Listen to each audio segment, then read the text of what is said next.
What's up, guys? I'm back again with another video, and today I wanted to give my Switch 2 first impressions. So I've had the console for, I think, 4 days now. I got it on launch day. I'm going to kind of talk to you guys how that went, how the launch went. It went really well for me. I've heard a lot of horror stories. So yeah, I just wanted to kind of talk about how I feel about the Switch 2. We'll talk a little bit about Mario Kart as well. I've had a decent amount of time to play that. And yeah, I didn't want to do this the day that it came out because I wanted to give myself a little more time to take it all in. So I pre-ordered from Walmart, as you can see, 2 consoles. No, I'm not a scalper for the consoles, even though it really doesn't matter. I can do whatever I want with them. But one I'm keeping sealed in my personal collection, and one, obviously, I'm playing. So that's why I have 2 systems. I got the Pro Controller 2 that I pre-ordered, which was awesome, and Mario Kart World. So if you saw my other video about Mario Kart World, I got this game a day early. Everything I pre-ordered from Walmart. Got the game a day early. Super excited to play it, but I could not play it because I didn't have the console yet. And if you missed that video, check it out if you want to see the game and everything like that. In terms of the box, no gameplay, obviously. But Walmart, these were getting delivered the day of. I was kind of nervous. I'm like, oh my God, please tell me I'm going to get it on day one. I pre-ordered months and months in advance, and I was nervous about it. But I woke up at, I think, 5:30 in the morning, and lo and behold, it said the consoles were 2 stops away and the controller was like 20 stops away. You can like track the truck as it's moving. So by the time I woke up, did what I needed to do, I went downstairs and the consoles were on my porch. So that was awesome. The Pro Controller came like an hour later. I think it took a little while longer, but it wasn't late by any means. So one thing I will say is shout out to Walmart. They came through on this one, I will say. I've heard a lot of horror stories about GameStop stapling through the screen and people waiting hours after the pre-order and all this other stuff. So I'm super glad that I didn't have to deal with any of that. It went really well, and I got my consoles and everything's working good. So now it's time to actually talk about what we're here to talk about. Switch 2 itself. First of all, I can tell you guys, this is it's going to be a big step up from the original Switch, and it basically makes the original Switch completely obsolete. For all you saying that it's not worth the price, I don't think you really know what you're talking about, and you probably have not played the console. This device feels so much nicer than the original Switch. Like, just the second I felt the console, and in particular the controllers, I'm going to talk about them more in a minute, this just feels like a quality product compared to the original Switch. It makes the original Switch just look like a piece of crap, frankly, especially the controllers. So let's talk about the controllers. I think that's the main thing here that I'm super happy with this console. Obviously, the extra power is huge. It's a much more powerful console. And one of my favorite things about it that makes the original Switch obsolete is any game, pretty much that as you can see, I've only tried Switch 1 game, but from what I'm seeing online, I tried Splatoon 3. This game does not have a patch as of now for the Switch 2. But as you know, if you're playing that game, when you go into the lobby, it lags every single time, like for a couple seconds. Like, it'll drop down to like 10 FPS. The Switch 2 does not lag at all, improves load times.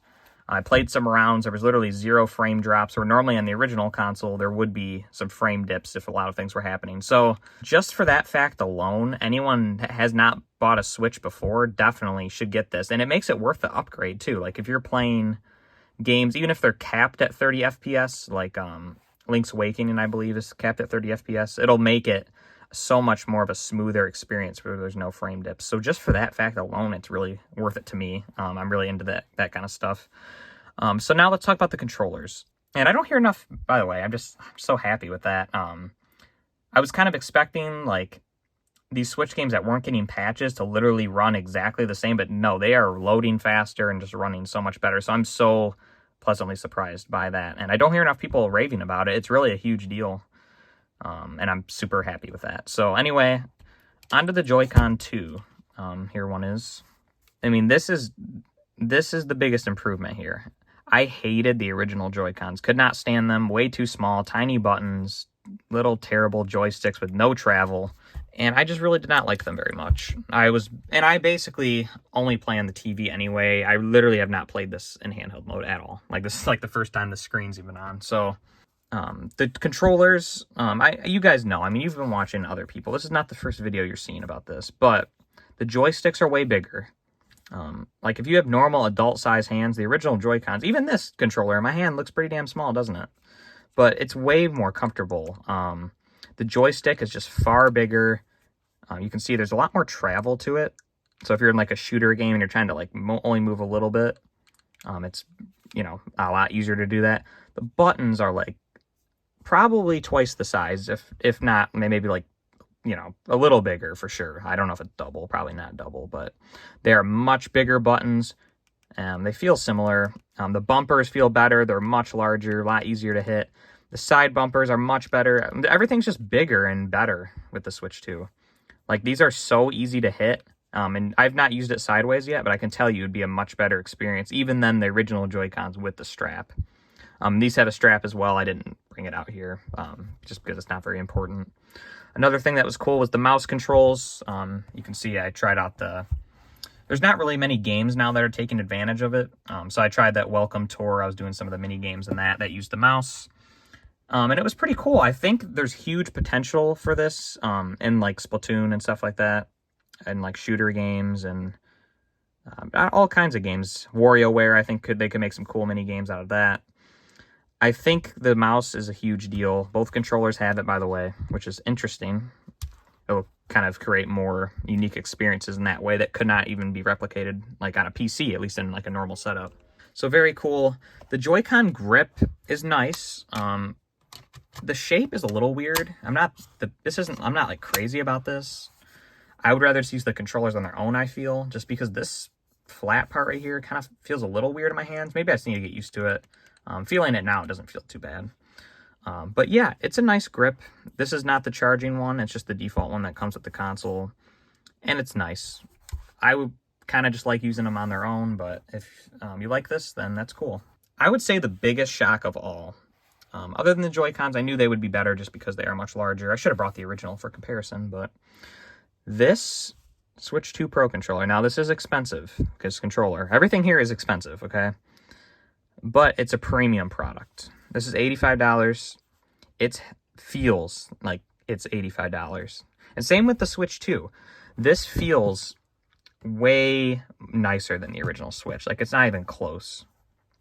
And obviously the power being more is definitely worth something, and having more storage. And it's not an OLED, but the screen does look very nice. Like I said, I haven't even played on the screen yet.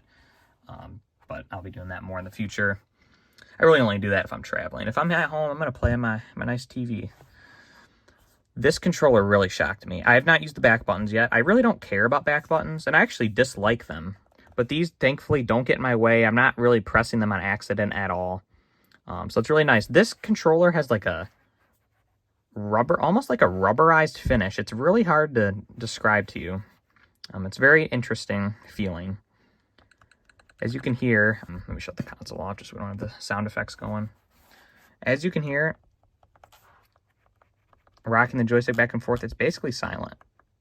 And why that is because the controller itself, the material that it is, the stick, just, you know, it's just hitting against it. It's almost rubberized, so it just feels, nice. Especially when you're going in a circle like this. It is just the smoothest controller I've ever felt in my life. And I've felt thousands and thousands of controllers. If you guys don't know, I resell video games, so I felt a lot of controllers, and this is by far the nicest controller I've ever felt, which is surprising because I thought the original Pro controller was unbeatable, and the PS5 controller, like, nothing's ever going to top these. But no, just having this controller for 4 days or whatever, it's insane. It has less input lag and less delay with the motion controls too, apparently. So for games like Splatoon, that's nice. It has a white back. The only downside I didn't really like about this is the player indicator is at the top. I don't know why they changed that. They did add a headphone jack down here, which is cool. The C button, which is for game chat, which I'll probably never use. I don't really like online games very much.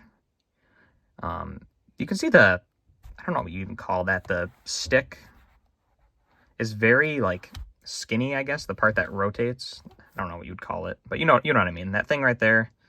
That's actually touching, prevents the stick from moving further.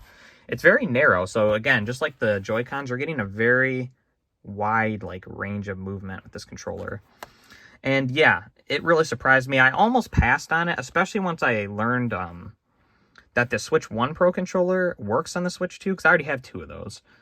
So I was like, oh, I'm going to cancel the pre-order, because at the time I didn't know, so I just bought it. But I'm like, you know what? My Switch 1 Pro controllers, they're pretty worn. Let's just get a new controller either way. And I'll still be able to use the old ones for multiplayer and stuff like that. But yeah, this really, really impressed me, this Pro controller. It's worth every cent of $85, to me at least. It is nice. There's nothing gonna beat this till the Pro Controller 3 or the PS6 or whatever, you know. Like, this is gonna be the best controller for at least a while. And I really don't see how it could be topped. Very nice. Analog triggers, I guess, could top it. The console, I haven't played it much in handheld mode. You can see there's big vents at the bottom. So this, I think, I've been hearing this runs really hot when you're holding it. Again, have not played in handheld yet. The kickstand is, I would say, a downgrade from the OLED, but definitely better than the original Switch. Pop it out like that, and you can prop it up like that. You can see me. Hello. Turn the screen out again. So yeah, what do I think of the Switch 2? I think this is basically the Switch Pro that everyone was clamoring over. No, it's not.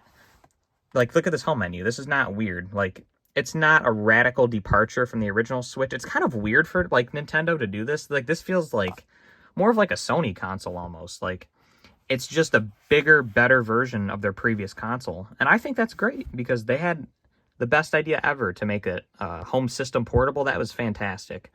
But back in 2016, when they were, you know, making it, the power, it wasn't there. I mean, it lasted a long time. Obviously, a lot of the best games of all times were on there. But now we're able to just make more powerful things that are this small and this power efficient. So this is it. We're in the future. Yeah, so as you can't tell, I am very impressed with the Switch 2. I would say it's a 10 out of 10. I mean, I don't see any major flaws with it. The dock has Ethernet built in, which is really a big deal for me, because with the original Switch, I had to buy the freaking adapter. That sucked. It has everything that I would want it to do. It has 4K, it has HDR. I mean, I'm really happy. I really couldn't ask for much more than this. Is it expensive? No. I would actually say it's very cheap compared to the handheld PCs that are on the market that have similar specs to this. And you're getting the first-party Nintendo games, and I get those can run Windows and do many other things and play way more games technically than the Switch. But for me, this is a 10 out of 10. This is a total recommend. Buy now. What I think about Mario Kart World? Again, I would say a 10 out of 10. It really, truly feels like a new game. I was kind of, when I first saw the teaser of Mario Kart, I was like, oh, I hope they make it. I hope it's different, you know? I don't want it to feel anything like 8. I want it to really have its own identity and to really be worth it. And this game delivers. I mean, it feels like a new game. As of now, haven't messed much with free roam, but I can tell that's going to be really fun. I've been watching a few videos of people doing some of the challenges. I like stuff like that. What I'm doing now is I'm just kind of going through, trying to get 3 stars on all the cups. So I'm done with Grand Prix. And I actually just finished Knockout Tour last time that I played. So I probably will be doing some more either online play or trying the battle mode and just trying the other things here, trying the free roam.